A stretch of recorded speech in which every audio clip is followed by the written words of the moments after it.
Hello students, good morning all of you and welcome again to our physics class and बच्चा party specially आज हम नया chapter start कर रहे हैं, एक नई यूनिट स्टार्ट कर रहे हैं और ये यूनिट हमारी केवल और केवल 2 दिन की है। इसमें 2 दिन भी मैं थोड़े एक्स्ट्रा ही लगा रहा हूँ, अदरवाइज तो आज के दिन में कंप्लीट होना चाहिए था। ठीक है, मैं यही सोच के चलता हूँ कि हाँ जी आज कंप्लीट होना चाहिए था।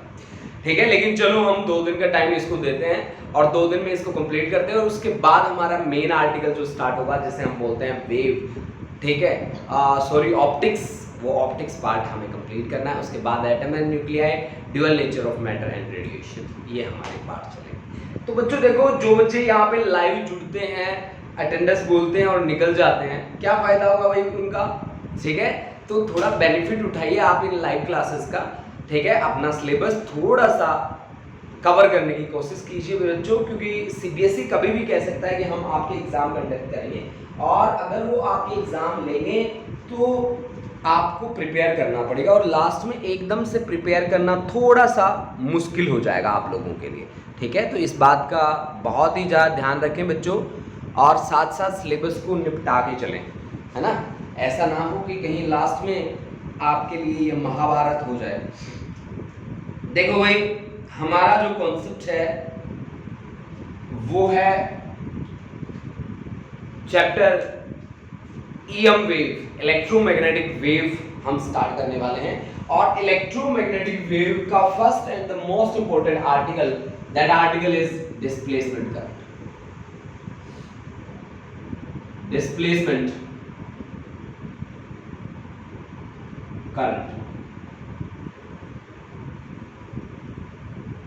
displacement. This is the article, first article of the class, displacement current. Displacement current का कॉन्सेप्ट हम करने जा रहे हैं। यहाँ पे एम्पियर सर्कुलर लॉ जो हमने थर्ड चैप्टर में पढ़ा था उसका भी यूज करेंगे और फिर मैक्सवेल ने कैसे उसकी करेक्टेड इक्वेशन हमें दी उसकी भी हम बात करेंगे। तो वो बात करें उससे पहले 2 पैरेलल प्लेट्स सजा देता हूँ और उनको किसी एक्सटर्नल सोर्स से भी कनेक्ट कर देता हूँ। ये है मेरे पास 2 पैरेलल प्लेट्स, एक ये यहां पे है और दूसरा यहां पे हमने प्लेट लगा दिया।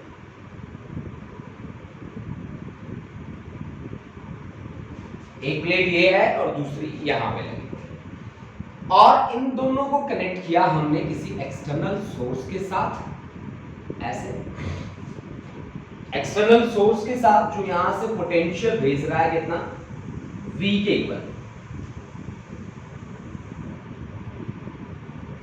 ये लो जी, ये हमने भेज दिया प्लस माइनस और धीरे धीरे इस पे चार्जेस क्या हो जाएंगे, एक्यूमुलेट हो जाएंगे, इकट्ठे हो जाएंगे इन दोनों प्लेट्स के ऊपर। ठीक है, और इसमें से करंट हम ऐसा मानते हैं कि करंट यहां से ऐसे फ्लो करता है, यहां से करंट जाएगा I और यहां से इसकी तरफ वापस आएगा I। ठीक है, तो यहां पे डिस्प्लेसमेंट करंट में एक वर्ड है करंट। सबसे पहले करंट की बात कर लेते हैं कि करंट क्या चीज है, करंट को हम कैसे डिफाइन करते हैं, कैसे करंट बनता होता है। ठीक है, अगर हम कोई भी कंडक्टर कंसीडर करें तो आप करंट के बारे में नॉर्मली क्या बोलते हो, करंट के बारे में आप नॉर्मल बातों में कहते हो कि करंट कब बनता है, जब चार्ज का क्या होता है, जब चार्ज का फ्लो होता है ना तब करंट बनता है। सही बात है कि नहीं है?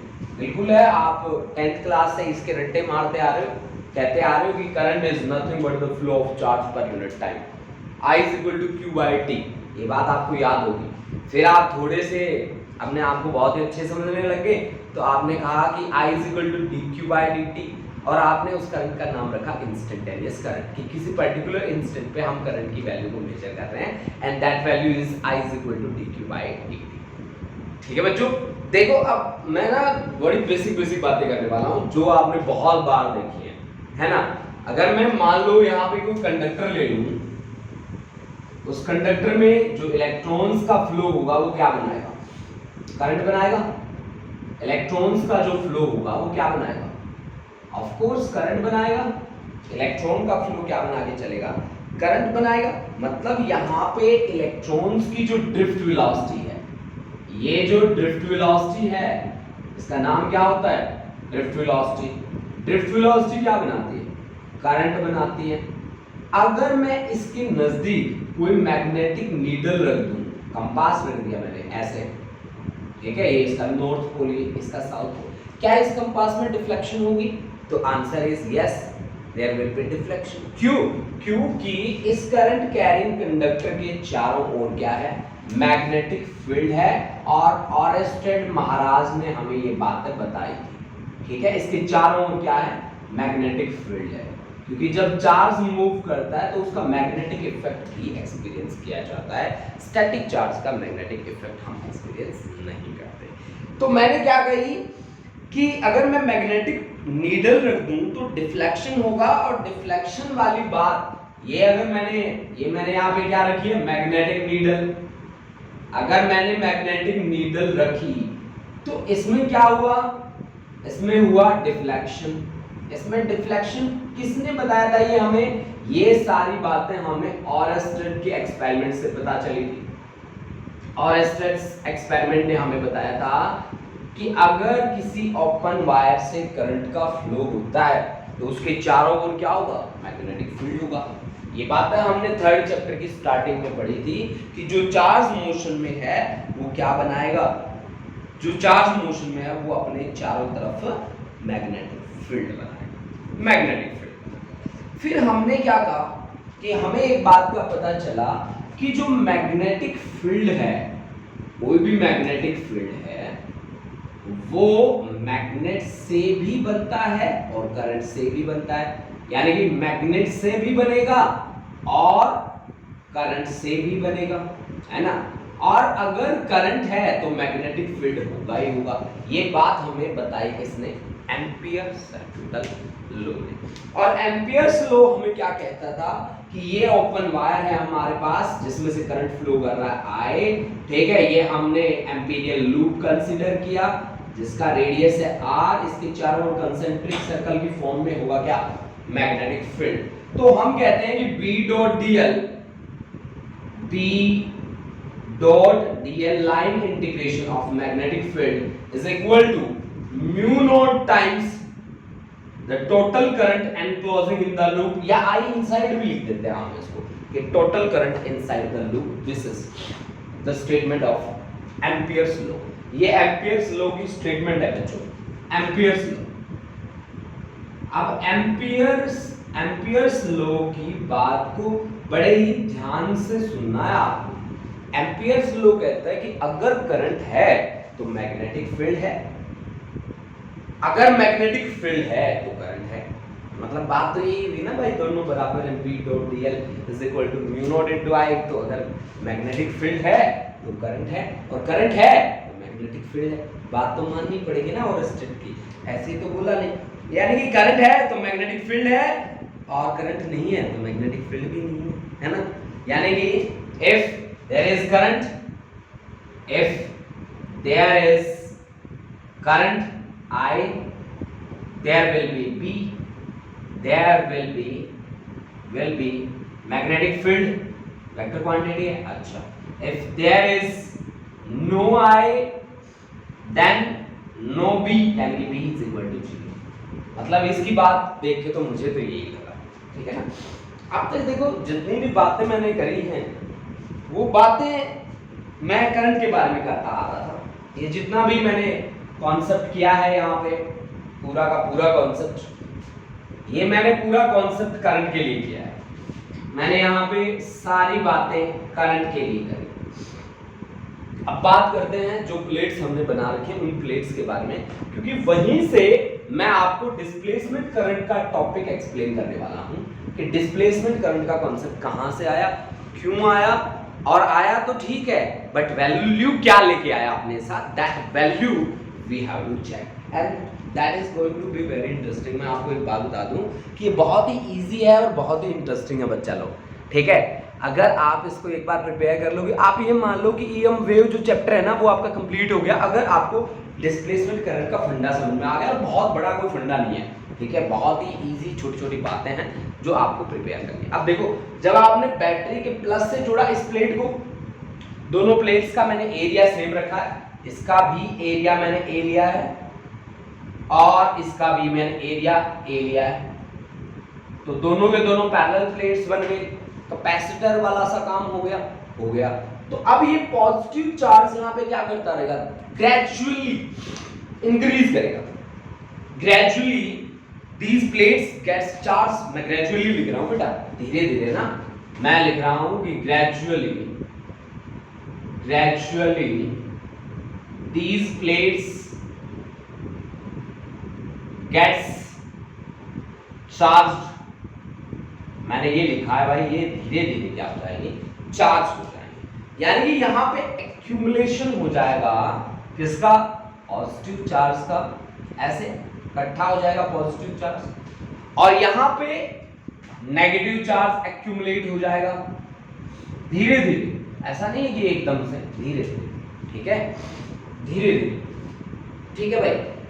अब मैंने क्या किया, ठीक है, अब मैंने क्या किया, मैं ये सब कुछ रब करने वाला हूं, ये वाली राम कहानी, ठीक है, ये वाली राम कहानी आपको पता होना चाहिए कि ऑरेस्टर के एक्सपेरिमेंट में क्या बताया, ठीक है, उसके बाद एम्पियर की स्टेटमेंट क्या थी, ये बातें आप थोड़ी सी याद रखोगे बच्चों, क्योंकि कहीं ना कहीं मैं यहाँ इसमें उसकी कनेक्टिविटी शो करूंगा, अदरवाइज मैं वो सारी बातें लिखता ही नहीं, है ना। सोचने वाली बात है कि ये बातें मैंने लिखी हैं तो कहीं ना कहीं मैं उसका रिलेशन तो एस्टेब्लिश करूंगा ही करूंगा डिस्प्लेसमेंट करंट के साथ, ठीक है। चलो बात अपनी स्टार्ट। अब मैं लेके आया कंपास, ठीक है, कंपास को मैंने रखा यहां पे, ये इसका नॉर्थ पोल, ये इसका साउथ। कंपास को मैंने रखा यहां पे, ठीक है, ये इसका नॉर्थ पोल, ये इसका साउथ। कंपास को रखा मैंने यहां पे, ये इसका नॉर्थ पोल, ये इसका साउथ। ये पोजीशन 1 है, ये पोजीशन 2 है, और ये पोजीशन 3 है। 1 और 3 को देख के पता लगता है 100% श्योर है there will be deflection in the magnetic needle. Clear है यार, करंट कैरिंग कंडक्टर के पास रखा है आपने, है ना, तो डिफ्लेक्शन होगा ही होगा। मैंने क्या ऑब्जर्व किया पता है, मैंने ये ऑब्जर्व किया कि ये सेकंड सिचुएशन में भी मैग्नेटिक नीडल रिफ्लेक्ट करता है कि it is observed that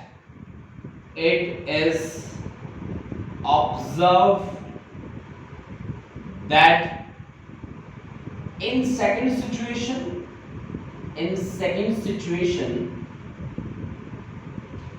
magnetic needle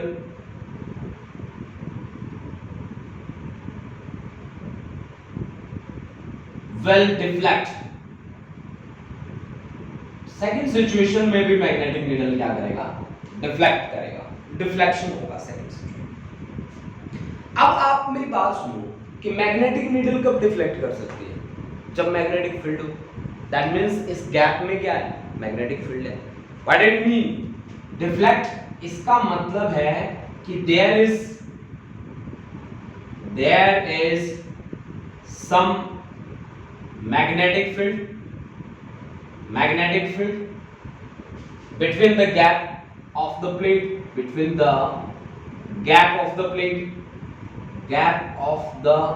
plate, अब भाई मैग्नेटिक फील्ड है जिसको आपने देखा है, आपने ऑब्जर्व किया है यहाँ पे। अब ये मैग्नेटिक फील्ड होने का क्या रीजन होना चाहिए,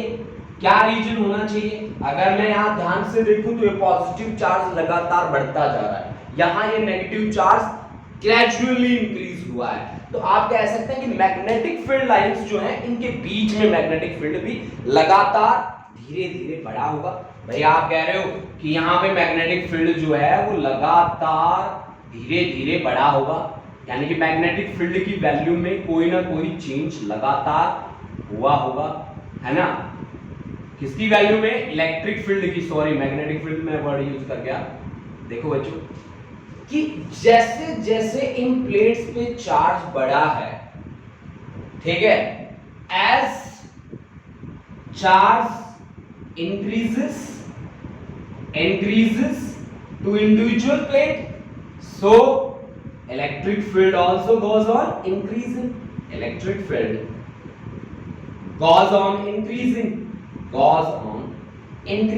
means there is a variable electric field, means there is there is a variable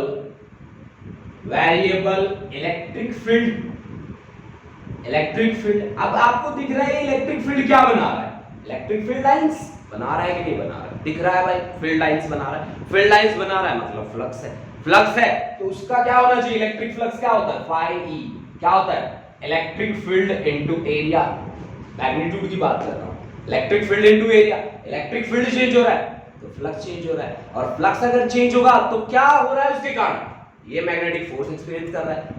मतलब ये फैराडे वाला लॉ जो था ना उसका रेसिप्रोकल इफेक्ट हमने ऑब्जर्व कर लिया बच्चों यहाँ पे। मतलब हमने क्या कहा कि अब ये फाई ई क्या हो रहा है, चेंज हो रहा है, इलेक्ट्रिक फ्लक्स चेंज हो रहा है और इसके कारण क्या एक्सपीरियंस कर रहे हैं हम, मैग्नेटिक फील्ड।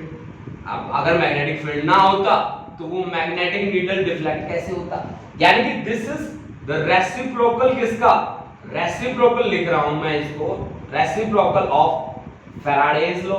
फैराडेज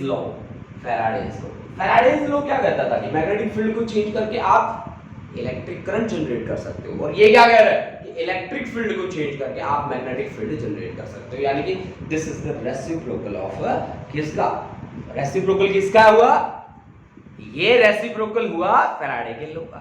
अब सोचने वाली बात है, क्या बात सोचने वाली है कि एम्पियर के लॉ को लेके आओ, ध्यान से सोचो वो क्या कहता था। अगर मैं सेकंड सिचुएशन के लिए बात करूं, सेकंड सिचुएशन के लिए मैं बात करूं यहां पे, तो अकॉर्डिंग टू एम्पियर्स लॉ मेरे को क्या कहता था, एम्पियर्स लॉ मेरे को कहता था कि भाई B डॉट dl क्या होना चाहिए, म्यू नॉट इनटू I। अब भाई सेकंड सिचुएशन, इस गैप में कोई करंट दिख रहा है आपको, बिल्कुल नहीं दिख रहा, मेरे को तो दिख नहीं रहा, अगर आपको दिख रहा है तो बता देना कमेंट में जाके, है ना, ठीक है, कमेंट बॉक्स में जाऊंगा मैं अभी 2 मिनट के बाद, ठीक है, तो वहां बता देना आप मेरे को। तो यहां पे कोई करंट नहीं दिख रहा between the gap I is equal to 0, so B dot dl becomes equal to 0. What it mean? The magnetic field becomes equal to 0. But there is deflection.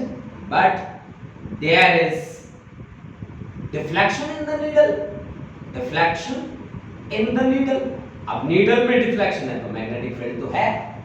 So there is some magnetic field. So magnetic field can't be 0. Magnetic field तो 0 नहीं हो सकता, हमारी अपनी बातों में contradiction आ गई यार।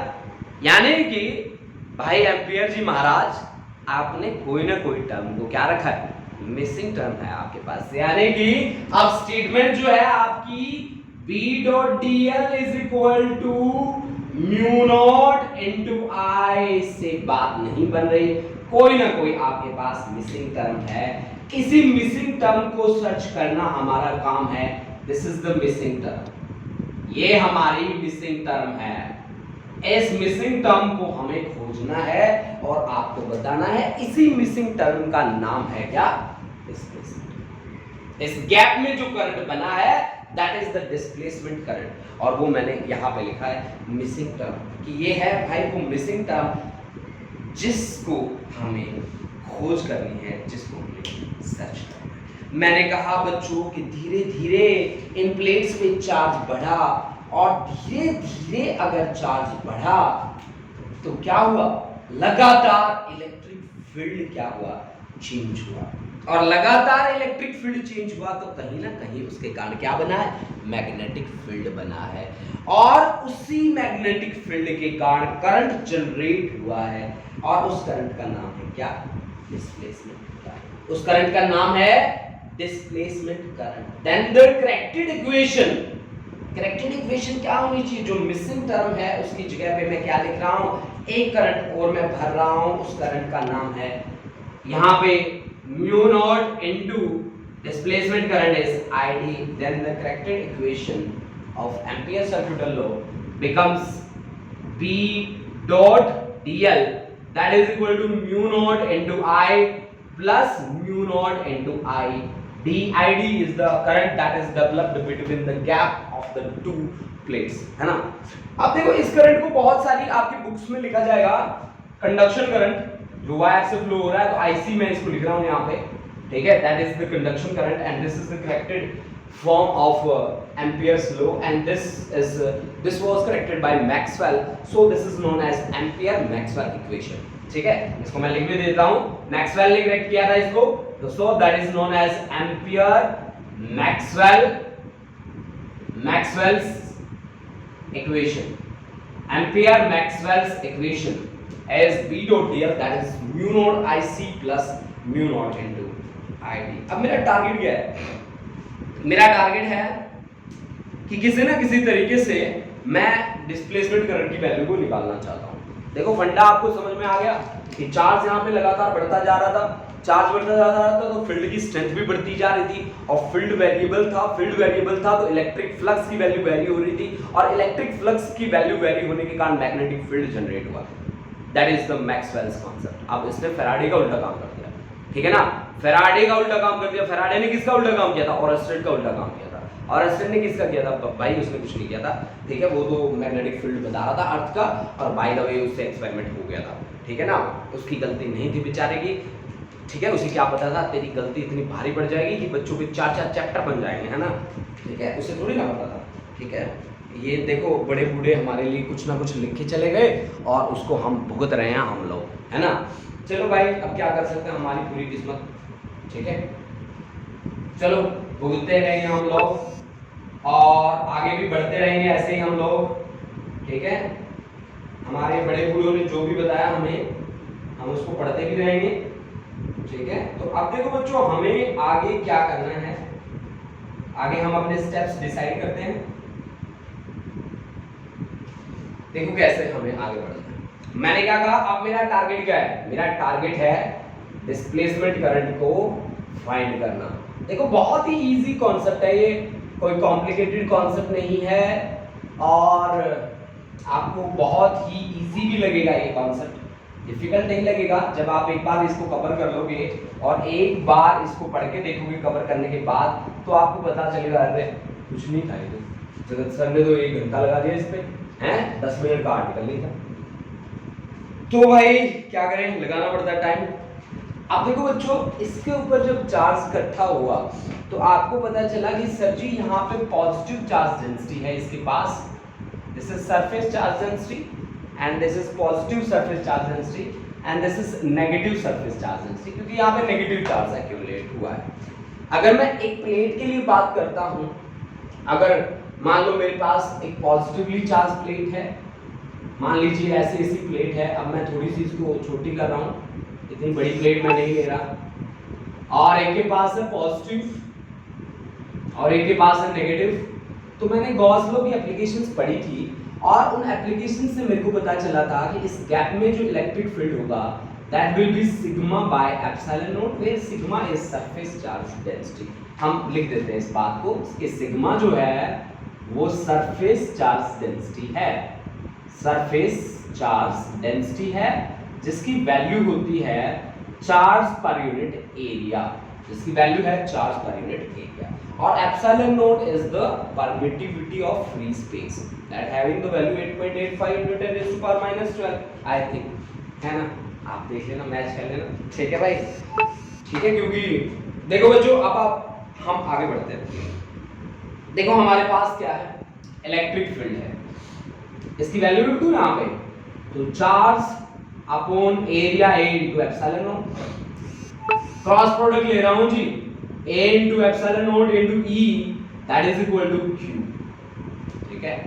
अब इलेक्ट्रिक फील्ड इनटू एरिया क्या होता है भाई, electric field into area into epsilon naught that is Q, electric field into area that is electric flux ना, इलेक्ट्रिक फ्लक्स लिख दो इसे phi E से, तो phi E into epsilon naught that is equal to Q।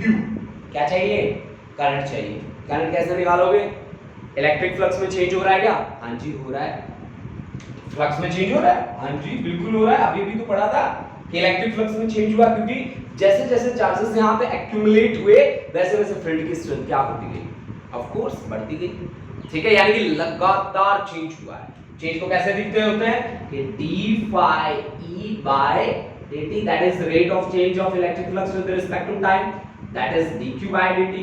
और dq by dt क्या होता है, that is instantaneous current, और वो कौन सा करंट है, डिस्प्लेसमेंट करंट। यानी कि id की वैल्यू मेरे पास आ चुकी है, बहुत ही बेहतरीन शानदार वैल्यू आई है मेरे पास।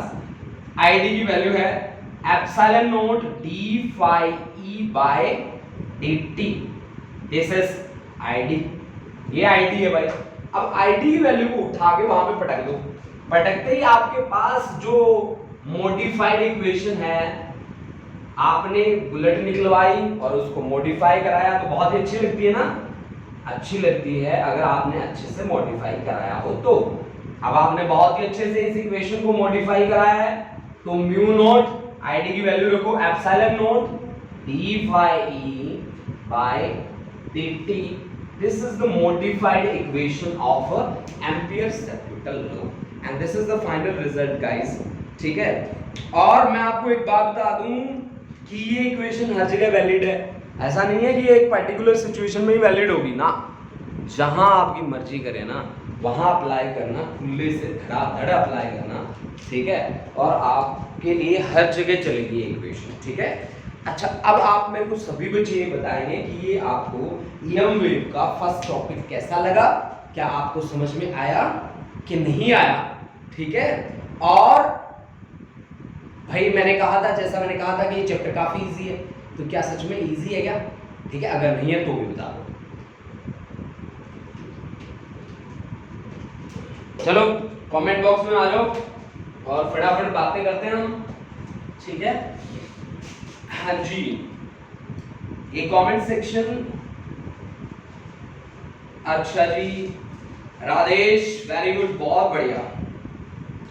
हर्षित शारदा आपकी अटेंडेंस लगा दे हैं जी, और बिल्कुल बहुत बढ़िया भाई, लगा देंगे यार, कोई बात नहीं। गुरलीन सैनी क्लियर है, किरणदीप, साहिलप्रीत सिंह, गीताक्षी, ऐश, गुरलीन, जैस्मीन, आकृति, जसलीन कौर, मंजू, मनिंदर सिंह, गुरलीन बाजवा, मनीषा भारद्वाज, गुरलीन कौर गुरलीन कौर सर चैप्टर बहुत इजी है। हाँ बेटा, आप रेगुलर क्लासेस अटेंड करो, काफी इजी है, सच में इजी है। Manjot Kaur clear sir and interesting topic. हाँ जी, दमनजीत, अर्शप्रीत कौर, आकृति चौधरी, प्रशांत शर्मा, संजना शर्मा, हरसिमरन कौर, पायल जारियाल, संजना, एक बार सर वो रिपीट कर दो कि मैक्सवेल इक्वेशन कैसे बनी। अच्छा जी, बिल्कुल कर देते हैं संजना, रिपीट कर देंगे बेटा। और बताओ, दानिश भी आ गया क्लास में, very good. Harjovan, Gagan Saini, Navroop, Neha, clear sir, very interesting class. IB Singh, Indraveer clear है, बहुत बढ़िया। सुखनूर हैं, सुखनूर बेटा आप क्या कर रहे हो क्लास में?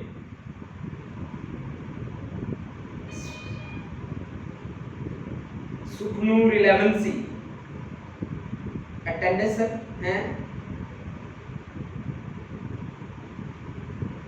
पायल चहरियाल, सुखनूर 12th की क्लास चल रही है बेटे। पार्थ क्लियर।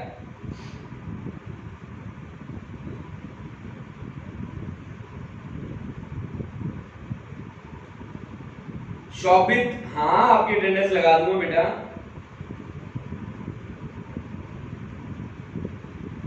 सुखनूर सर मेरी लाइव चैट ओपन नहीं हो रही थी पहले।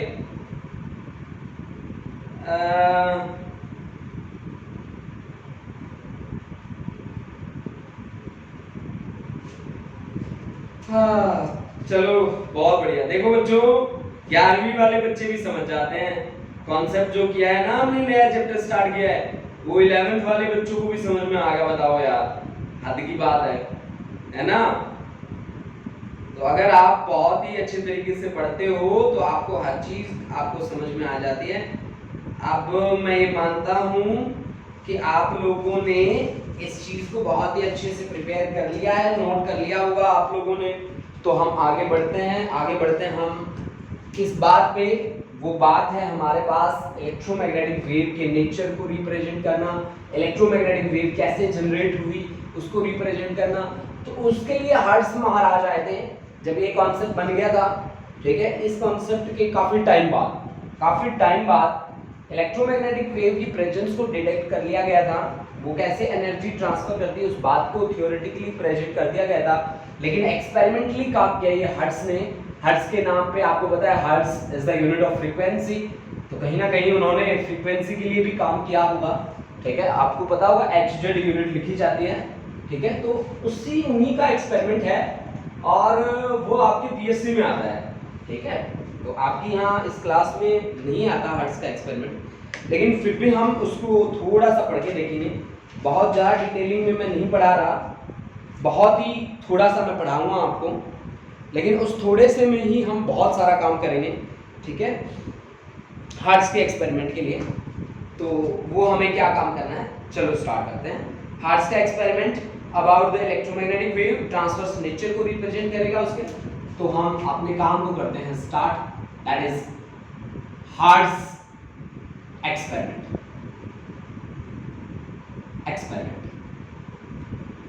देखो बच्चों, किसी भी चीज को अगर आप दिल से पढ़ते हैं, दिल से समझते हैं, तो वो चीज आपके लिए बहुत इजी बन जाती है और आप बहुत इजीली उसके साथ लड़ाई लड़ सकते हैं। हमेशा यही सोच रखिए कि जिंदगी में आगे बढ़ना है और जिंदगी में जो भी करना है वो अपने लिए करना है, ठीक है। अगर आपने अपने बारे में सोचा तो आप 100% श्योर है ये बात आप कामयाब होगे ही होगे, ठीक है। अगर आप सोचते हो मैं मेरी मम्मी के लिए कर रहा हूँ, मैं पापा के लिए कर रहा हूँ, या मैं XYZ किसी और के लिए कर रहा हूँ, तो वो काम कभी भी आपका सफल नहीं होगा, ठीक है। अपने लिए करना है, अपने लिए पढ़ना है, ठीक है, और जिंदगी में आगे बढ़ना है। तो इन्हीं वर्ड्स के साथ स्टार्ट करते हैं हर्ट्ज का एक्सपेरिमेंट। यहाँ पे एक इंडक्शन कॉइल ले रहा हूँ मैं। इंडक्शन कॉइल को आप याद रखिए एज ए इंडक्टर। इंडक्टर के बारे में क्या क्या बातें थी वो बातें भी मैं आपको दोबारा रिपीट मोड में लाके सुनाऊंगा। इंडक्शन कॉइल है तो इसके ऊपर नंबर ऑफ टर्न्स भी होंगे, ठीक है। ये देखिए यहाँ पे हम आउटपुट या ऐसे एंट्री मारेगा करंट और ऐसे एग्जिट कर जाएगा, ठीक है जी। अब देखो, अब हमने क्या लगाया, दो रोड लिया, यहां पे इस तरह के, इनके बीच में गैप बहुत ही कम है, और यहां पे दो स्फीयर लगा दिए, दो चार्ज स्फीयर, ठीक है। यहां पे दो रोड, एक ये रोड और एक ये चार्ज स्फीयर था हमारे पास, जिसको हमने कहा स्फेरिकल शेप का था हमारे पास, जिसको हमने कहा Q1 और Q2, और दो प्लेट्स हैं हमारे पास या दो रोड है ये जो मैंने लगाई हैं, आपके सामने दिख रही है आपको। MN, इनके बीच में गैप है, एक M रोड है और दूसरी N रोड है, और ये स्फीयर है Q1 और ये स्फीयर मैंने मान लिया Q2, ठीक है भाई।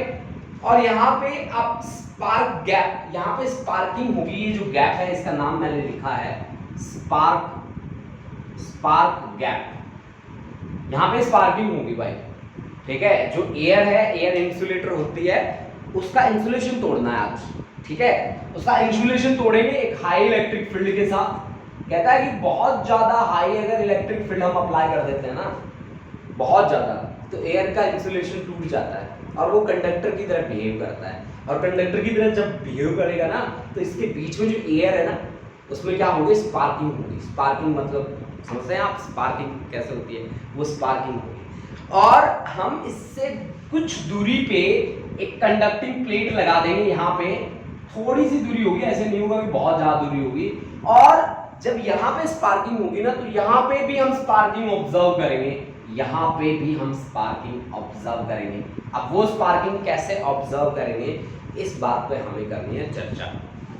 यही है हमारी चर्चा का विषय, ठीक है। तो देखो बच्चों, मैं आपको जनरल बातें बता देता हूं। यहाँ पे जो यूज हुई है वो एक है इंडक्शन कॉइल, ठीक है। ये है आपके पास इंडक्शन कॉइल, इंडक्शन कॉइल, ये इंडक्शन कॉइल का क्या काम होता है आपको तो पता ही है।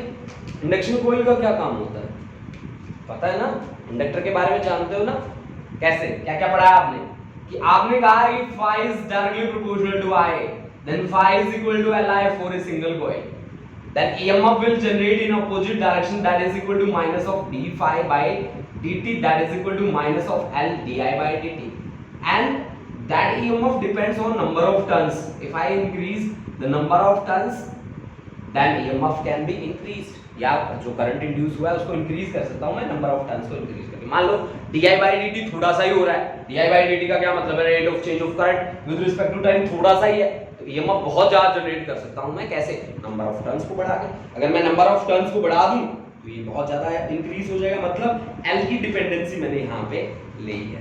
अब मैं क्या करता हूँ कि जब मैं यहाँ पे फील्ड अप्लाई करता हूँ, यहाँ पे बहुत ज्यादा पोटेंशियल डिफरेंस जब डेवलप हो जाता है यहाँ पे, ठीक है। If there is a large PD, if there is a large potential difference PD, तो मुझे क्या पता चलता है कि ये जो स्फीयर थे, कंडक्टिंग स्फीयर जो थे, वो कैपेसिटर की तरह काम कर रहे हैं और M और N किसकी तरह काम कर रहा है, इंडक्टर की तरह। यानी कि if there is a large PD then it is found that Q1 and Q2 behaves like the capacitor, behaves like the capacitor and M and N behaves like inductor, behaves like inductor, वो inductor की तरह behave करते हैं और Q1 Q2 capacitor की तरह behave करते हैं। अब कैपेसिटर में क्या होगा, एक पॉजिटिव चार्ज होगा, दूसरा क्या होगा, 100% श्योर है नेगेटिव चार्ज होगा। एक पॉजिटिव चार्ज होगा और एक क्या होगा, नेगेटिव चार्ज होगा। और इंडक्टर क्या करता है भाई, M और N इंडक्टर की तरह बिहेव करते हैं, तो इंडक्टर किस एनर्जी को स्टोर करता है, इंडक्टर स्टोर करता है कौन सी एनर्जी को, मैग्नेटिक एनर्जी को। इंडक्टर स्टोर करता है मैग्नेटिक एनर्जी। अब देखो हमने क्या कहा, यहाँ पे पोटेंशियल डिफरेंस बहुत ज्यादा हो गया, नंबर ऑफ टर्न्स हमने ज्यादा रखे, नंबर ऑफ टर्न्स के कारण करंट ज्यादा इंड्यूस हुआ और उसके पास पॉजिटिव चला गया, इसके पास नेगेटिव चला गया। अब धीरे धीरे क्या होगा, चार्ज बढ़ेगा उस प्लेट के ऊपर।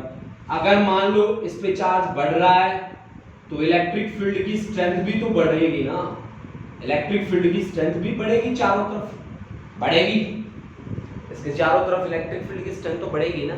अब बढ़ती मान लो मैं आपको एक वैल्यू बताता हूं, 3 × 10⁶ वोल्ट पर मीटर। अगर इससे ज्यादा या इसके बराबर वैल्यू हो गई ना तो ये क्या करेगा, आयनाइजेशन करना शुरू कर देगा। आयनाइजेशन का क्या मतलब होता है, यहाँ आयंस में तोड़ना, आयनाइजेशन का यही होता है ना। आयनाइजेशन तो यहाँ आयन किसके हैं, ये इसके चारों इस गैप में क्या है, एयर है, और एयर इज द इंसुलेटर। तो उसके जो मॉलिक्यूल्स हैं उनको ब्रेक करना शुरू कर देगा, तोड़ना शुरू कर देगा, आयनाइजेशन शुरू हो जाएगा। आयनाइजेशन शुरू होते ही उसका इंसुलेशन टूट जाएगा और वो क्या बन जाएगा, कंडक्टर बन जाएगा, और कंडक्टर बनते ही यहाँ पे क्या होगी, sparking. This is the reason of the spark. अब देखो बच्चों, यहाँ पे जब ये कैपेसिटर था, ये पॉजिटिवली चार्ज हुआ तो इलेक्ट्रिक फील्ड आपके पास बना ऐसे, और ये इंडक्टर की तरह बिहेव कर रहे हैं तो यहाँ मैग्नेटिक फील्ड बनेगा, क्योंकि इंडक्टर मैग्नेटिक एनर्जी को स्टोर करता है। यानी कि इलेक्ट्रिक फील्ड भी है और मैग्नेटिक फील्ड भी है, दोनों की मिली जुली एनर्जी आपको मिली किस फॉर्म में, स्पार्किंग की फॉर्म में। अब भाई यहाँ स्पार्किंग क्यों हो रही है, थोड़ा सा डिस्टेंस पे चल के, ज्यादा गैप नहीं है, थोड़ा डिस्टेंस पे चल के, तो कोई ना कोई एक ऐसी है ताकत जो एनर्जी को ट्रांसफर कर रही है, और बीच में रुकावट बना कौन, कंडक्टर। तो कंडक्टर से जैसे वो एनर्जी स्ट्राइक करी तो स्पार्किंग हुई मेरे भाई, है ना। तो वो कौन है जो इसको लेके जा रहा है, that is EM wave, that is EM wave. वो कौन है जो इसको लेके जा रहा है, वो है ईएम वेव। देखो भाई यहां से भी आप देख सकते हो कि इलेक्ट्रॉन जो यहां पे बैठा होगा, अगर बहुत ज्यादा फील्ड अप्लाई कर देंगे तो वो यहां से यहां की ओर जाना चाहेगा, ठीक है, यहां से यहां की ओर जाना चाहेगा, ठीक है भाई, बात समझ रहे हैं आप, ठीक है ना। तो यहां पे इलेक्ट्रिक फील्ड भी होगा, मैग्नेटिक फील्ड भी होगा, दोनों फील्ड होंगे यहाँ पे, कि आपके पास ऑसिलेटिंग चार्ज है, ऑसिलेटिंग चार्ज है तो वैरिंग इलेक्ट्रिक और मैग्नेटिक फील्ड आपके पास होंगे, और इन्हीं इलेक्ट्रिक और मैग्नेटिक फील्ड से क्या बनेंगी, ईएम वेव बनेंगी, जो एनर्जी को क्या कर सकते हैं, ट्रांसफर कर सकते हैं। This is the simple experiment, hertz experiment, and not in syllabus, आपके सिलेबस में नहीं है, बस एक जनरल इंट्रोडक्शन मेरे को देना था कि मैं आपको लाइट के बारे में कुछ बता सकूं, ईएम वेव के बारे में थोड़ा बहुत बता सकूं, ठीक है। तो इसी के साथ आज हम अपनी क्लास को करते हैं यहीं पे समाप्त। आई थिंक आपका टाइम भी हो चुका है, अगर टाइम नहीं हुआ है तो कमेंट बॉक्स में आके थोड़ी बातें और कर लेते हैं, ठीक है। मैं देख लेता हूँ, चेक कर लेता हूँ, और मिलते हैं नेक्स्ट क्लास में। नेक्स्ट क्लास हमारी काफ़ी ईजी रहेगी और उसी क्लास में आपका ईएम वेव कंप्लीट हो जाएगा। तो बच्चों इसको प्रिपेयर कर लेना, आज प्रिपेयर करने वाला जो आर्टिकल है दैट आर्टिकल इज डिस्प्लेसमेंट का।